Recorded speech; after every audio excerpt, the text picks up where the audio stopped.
Good afternoon. I am Rhonda Jenkins.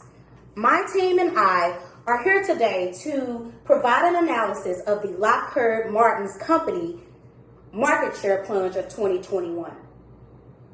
We will begin speaking about the acquisitions and mergers that the company has acquired throughout their lifespan of business. We will also discover the key points and 3 reasonings of why the market share price plunge may have happened. We will look at the marketing strategy that the company utilized that may have caused their market share plunge to occur. And then we also will look at the competitors' earnings over the last 3 fiscal years. And we will evaluate the 5-year growth plan that Lockheed Martin's company has planned to raise their market share prices. In conclusion, we will provide recommendations for growth in the overall organizational structure of Lockheed Martin's company. Our first speaker will be Matthew. He will be here to present the acquisitions and mergers that Lockheed Martin's company has acquired throughout their lifespan of their business. Please welcome my partner, Matthew. On April 22nd, 1996, Lockheed Martin completed the acquisition of Loral Corporation, Defense Electronics and Systems Integration Company, for $9.1 billion. The deal having been announced in January, the remainder of Loral became Loral Space and Communications. Lockheed Martin abandoned plans for an $8.3 billion merger with Northrop Grumman on July 16, 1998, due to government concerns over the potential strength of the new group, not creating a monopoly. Lockheed Northrop would have had control of 25% of the Department of Defense's procurement budget. In May 2001, Lockheed Martin sold Lockheed Martin Systems to BAE Systems. On November 27, 2000, Lockheed completed the sale of its aerospace electronic systems business to BAE Systems for $1.67 billion. A deal announced in July 2000. This group encompassed Sanders Associates, Fairchild Systems, and Lockheed Martin Space Electronics and Communications. In 2001, Lockheed Martin won the contract to build the F-35 Lightning II. This was the largest fighter aircraft procurement project since the F-16, with an initial order of 3,000 aircraft. Lockheed Martin is currently developing the F-35 Lightning II and leads the international supply chain and development of implementation technology solutions for the new USAF Space Fence, and is the primary contract for the development of the Orion Command Module. On August 31st, 2006, Lockheed Martin won a $3.9 billion contract from NASA to design and build the CEV capsule, later known as Orion, for the Rocket Constellation program. In 2009, NASA reduced the capsule requirements from the initial 6 seats to 4 seats for the International Space Station travel. And on August 2007, Lockheed Martin acquired 3D Solve, a Cary, North Carolina company that created simulations and training modules for the military and corporate clients. Renamed Lockheed Martin 3D Systems, the company remained in Cary with 3D's founder, and it eventually shortened to Lockheed Martin 3D Solutions. On August 13, 2008, Lockheed Martin acquired the government business unit of Nantera, a company that had developed methods and processes for incorporating carbon nanotubes in the next generation electronic devices. In 2009, Lockheed Martin bought Unitech. On January 7, 2013, Lockheed Martin Canada announced that it would be acquiring the engine maintenance, repair, and overhaul assets from Avio's Fleet Management in Montreal, Quebec, Canada. On July 3, 2013, Lockheed Martin announced that it was partnering with Dreamhammer to use and develop the company's software integrated with command and control for the unmanned aerial vehicles. Lockheed Martin teamed up with Bell Helicopter to propose the V-280 Valo. In September 2013, Lockheed Martin acquired Scotland-based tech firm Omar Group, saying the deal would aid its plans to expand internationally and into non-defense markets. In March 2014, Lockheed Martin acquired Bonitra AG, a provider of integrated planning and demand forecasting tools for airport planning to open their commercial assets. Also in March 2014, Lockheed Martin announced its acquisition of Industrial Defender Incorporated.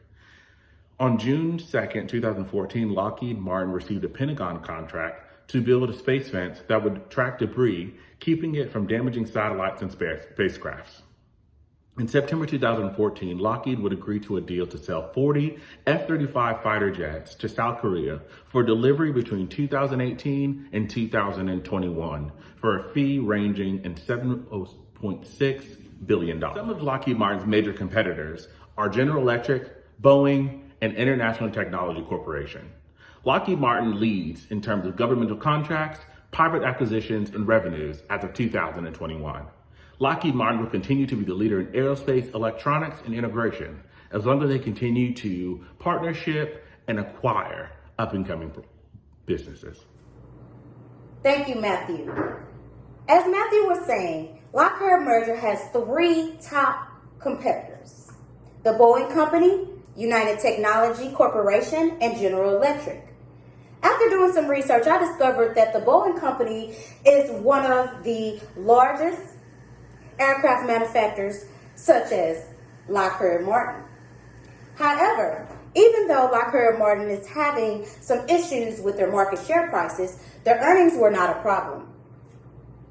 As I have discovered, the Boeing Company financial report of 2020 shows that they had a third quarter revenue of $15.3 billion, driven by the higher commercial airplanes and service values. GAAP estimated a loss per share of 0.19% and a core loss per share, non-GAAP, of 0.60%. However, in comparison to Lockheed Martin's share, they profited about $16 billion earnings in their third quarter of revenue in 2020.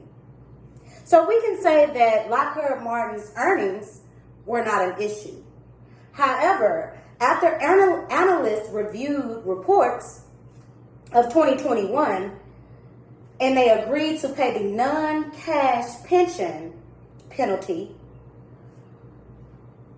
they discovered that their financial status may take a hit. Now I will discuss the 3 reasons why Lockheed Martin's corporation market shares may have plunged. Some of the key points are the COVID-19 pandemic. Many companies are having issues with shipping and receiving products, especially for international and as well as domestic shippings. Products are being delayed and companies are taking a depressive hit towards their earnings as a result. Lockheed Martin's CEO stated that in the years 2023 through 2026, he expects for the market share prices and earnings to grow. This is due to, in his words, the U.S. defense market. As we all know, we are assisting Ukraine and Russia's war. This has caused a strain on our defense corporations who manufacture those aircraft. Sales began to decline in Lockheed Martin's main segment, falling by 5% specifically in the missiles and fire control department. In 2021, Lockheed's market share plunged in the third quarter by 65%. The 65% plunge resulted in a current share of 2.21 per share. We have found that the decline was a result of the company taking a $1.7 billion pension charge. This charge was not included in the company's final fiscal year report of 2021. The charge affected the corporation's net income by $4.72 per share. Without this charge, the corporation would have earned $7 per share and should have grown its earnings approximately 11%, calculated according to GAAP. Now, if we look at their 5-year reassessment growth plan, the analysts reviewed the financial plans at the end of the final quarter. They discovered again that the pandemic was a result of the plunge as well. For every company's sorrows, the pandemic caused a slow shipping process. The CEO expressed that the lowering of the F-35, which Matthew spoke about, lowered its 2021 revenue expectations of 2.5% to $67 billion and said next year's revenue could fall by $66 billion. Shares of defense stocks fell after the report, with Dow Jones U.S. Defense Index down nearly 6%. The corporation should see an increase in sales between 2023 and 2026. Executives foresee the purchase of Lockheed Holdings closing in the first quarter of 22, with a slight delay of the expectation of the final quarter of 2021. Now, Hunter will come in and speak about the employment growth and some organizational strategies that the company can impose to increase the well-being of employees, their ethics and morals, and the performance. Thank you. Hello, my name is Hunter Washington, and I will be discussing Lockheed Martin's current employee growth and some strategies that will help them gain more employees as well. So currently Lockheed has over 110,000 employees in over 375 different facilities in 54 different countries.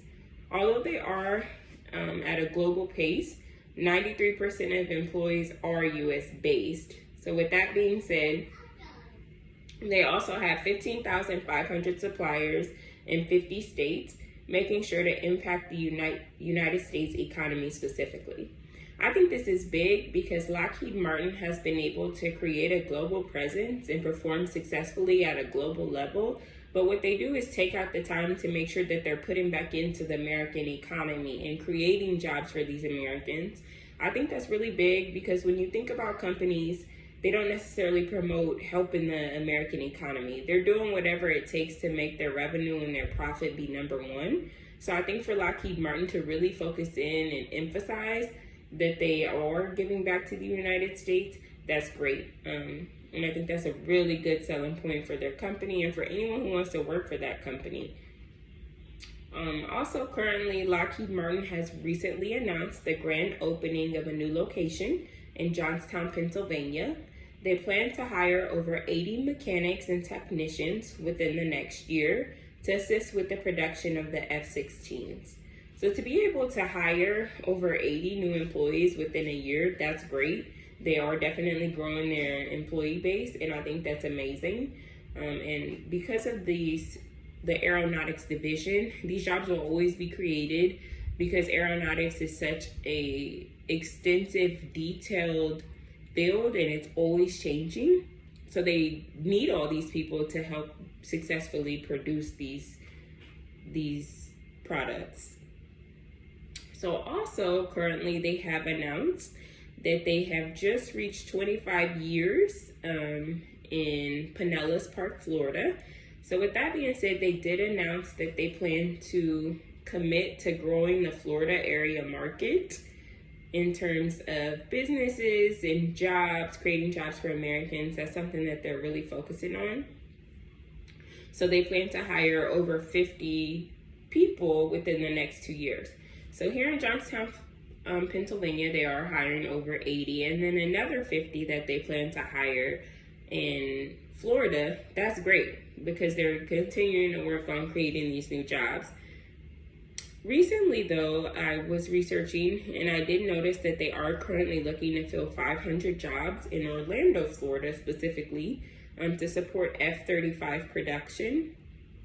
This project is really big because these single-seat jets are very technologically advanced. They have been able to help strengthen national security, help with global partnerships, and help with economic growth as well. But the issue is that they are very short when it comes to engineers and technicians. Lockheed does struggle when hiring and filling these positions, but the engineers and technicians are a major part in the successful production of their products.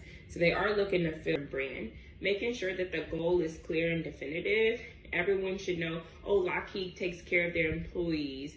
They help us. They give us the tools that we need to be successful. Lockheed is a nice company. They actually care about their employees. It's not just about the money. I think that's really big. And if they turn around and focus their brand and culture and kind of re-promote and make it a brand fresh new face, even though they have been around, I think that will definitely help them out when it comes to retention.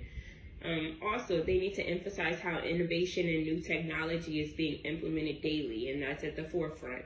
They're consistently doing what they need to do to advance technologically. Everyone loves to work for a company who's staying up with the new things that are coming out and doing away with old ways of doing things. And then lastly, I think they need to market and involve trustworthy upper management. I think this is really big. When you see your upper management, you don't want to see them just from newsletters or emails. You want to see them active and in the field and know that they're actually running an ethical business and you can count on them. You should be able to speak to your CEO as you would your regional vice president, just for that support and have that open door policy. I think if they market that, they will be able to fulfill these positions and more people will be interested in their company. So with that being said, in conclusion, employment growth is something that Lockheed Martin does need to focus on. As I stated prior, they have helped create economic stability and growth specifically in America. That is very important, which is why they are creating jobs and using suppliers that are US based. And by growing their business and expanding and making sure that they're doing what they need to do to get employees to fulfill these positions, I think they will continue to succeed and be on the right path to perform even more successfully and gain more employees. Thank you. Growth strategies. Lockheed Martin should continue to develop its current products and find new ways to retain and increase its workforce. Lockheed Martin should continue to acquire and merge with more companies in the aerospace and engine maintenance and repair space. In doing so, it will ensure that the products are in good shape and will ensure that they are able to compete in the industry having the safest, most efficient products. Lockheed Martin should continue to expand internationally. That will ensure the workforce continues to be diverse and it can gain worldwide appeal, being known as a leading company in governmental and non-governmental contracts. Lockheed Martin should continue to find lucrative partnerships with government to increase its future vertical lift program. Enhancing the program will ensure that helicopters produced in Lockheed Martin facilities will be the most state-of-the-art aircraft in the air. Lockheed Martin should continue to increase partnerships with NASA and make sure that they bring in the best employees, creating the most advanced products available in the market.